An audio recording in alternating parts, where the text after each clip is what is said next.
Tamil cinema திரையுலகத்தில் ஒரு காலகட்டத்தில் எம்ஜிஆர், சிவாஜி கணேசன், ஜெமினி கணேசன் அப்படின்னு பலருக்கும் ஜோடியாக பல திரைப்படங்களில் நடித்து ரசிகர்கள் மத்தியில் புன்னகை அரசி அப்படின்னு அழைக்கப்பட்டவங்க தான் நடிகை KR விஜயா. இவங்க சிரிப்புக்குன்னு அந்த காலகட்டத்தில் நிறைய ரசிகர்கள் இருந்தாங்க. தமிழ் சினிமாவினுடைய அன்றைய உச்ச நட்சத்திரங்கள் பலருடனும் இணைந்து ஏராளமான திரைப்படங்களில் நடிச்சிருக்காங்க. பெண்களுக்கு முக்கியமான கதாபாத்திரம் இருக்கக்கூடிய பல திரைப்படங்களில் நடித்து அசத்தியிருக்காங்க. இவங்களுடைய நடிப்பால் வெற்றி பெற்ற பல திரைப்படங்கள் அந்த காலகட்டத்தில் இருந்திருக்கு.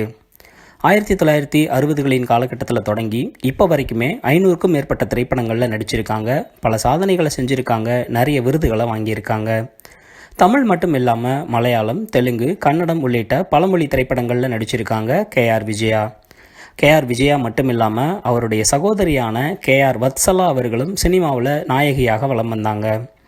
தமிழ் சினிமாவில் காலம் வெல்லும் அப்படிங்கிற திரைப்படத்தின் மூலமாக குழந்தை நட்சத்திரமாக அறிமுகமானாங்க வத்சலா. பாக்யராஜ் நடிப்பில் வந்த சுந்தரகாண்டம் உள்ளிட்ட பல திரைப்படங்களில் முக்கியமான கதாபாத்திரங்களில் நடிச்சிருக்காங்க. அடுத்தடுத்து சுபாஷ், தர்மச்சக்கரம், அருணாச்சலம், காதலுக்கு மரியாதை, தினமும் என்னை கவனி அப்படின்னு பல திரைப்படங்களில் நடிச்சிருக்காங்க. மலையாளம், தெலுங்கு மொழி படங்கள்லையும் நடிச்சுக்கிட்டு இருந்த வத்சலா அவர்கள் அவருடைய வாழ்க்கையில் நடந்த ஒரு சோகமான சம்பவத்தை சொல்லி ரசிகர்கள் பலரையும் அதிர்ச்சி அடைய வச்சுருக்காங்க. இன்றைக்கி அவங்க உயிரோடு இருக்கிறதுக்கு காரணமே அவங்களுடைய அக்கா KR விஜயா அப்படின்னு சொல்லியிருக்காங்க. அவங்க பிறக்கும்போது ராசி நட்சத்திரம் சரியாக இல்லாததால் அவருடைய குடும்பத்தில் அவரை சரியாமல் வளர்க்காமல் விட்டுருக்காங்க.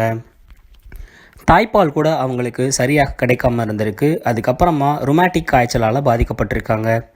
ஒரு கட்டத்தில் அந்த குழந்தை இறந்து போச்சு அப்படின்னு சொல்லி வீட்டுக்கு பின்னாடி புதைக்கிறதுக்காக ஏற்பாடு செஞ்சுருக்காங்க. அப்போ தான் அவங்களுடைய அக்கா KR விஜயா பழனி மலைக்கு போய் அங்கேருந்து பிரசாதத்தை கொண்டு வந்து இவங்களுக்கு ஊட்டி விட்டுருக்காங்க. உடனே இவங்களுடைய கை அசைவு ஏற்பட்டு அதுக்கப்புறமா இவங்க உயிரோட வந்திருக்காங்க. அன்னைக்கு ஆரம்பித்து அவங்களுடைய கடைசி காலகட்டம் வரைக்குமே அவங்களுடைய அக்காவான KR விஜயா அவங்க தான் பக்கபலமாக இருந்துக்கிட்டு இருக்காங்க. KR விஜயா அவங்களோட சின்ன வயசில் இருந்தே வத்சலா அவர்கள் ஷூட்டிங் போயிருக்காங்க. அங்கே போய் சிவாஜி கணேசன், ஜெயலலிதா, எம்ஜிஆர் ஆகியோரோட நிறைய பேசியிருக்காங்க. அப்போ தான் அவங்களுக்கு நடிப்பின் மீது ஆர்வம் வந்திருக்கு. நடிகை பத்மினி அவங்கக்கிட்ட நடிப்பை கற்றுக்கிட்டாங்க. 12 வயதாக இருக்கும்போதே காலம் வெல்லும் திரைப்படத்தில் நடிச்சிருந்தாங்க. அந்த படம் ஹிட் கொடுக்கல. அதுக்கப்புறமா அடுத்தடுத்து நிறைய திரைப்படங்களில் குணச்சித்திர கதாபாத்திரங்களில் நடிக்க ஆரம்பித்தாங்க. திருமணத்துக்கு செஞ்சுக்கிட்டு அதுக்கப்புறமா 15 ஆண்டுகளுக்கு பின்னால் தான் சினிமாவுக்கு நடிக்க வந்திருக்காங்க. இப்போ வரைக்கும் 100க்கும் மேற்பட்ட திரைப்படங்களில் நடிச்சிருக்காங்க நடிகை KR வத்சலா.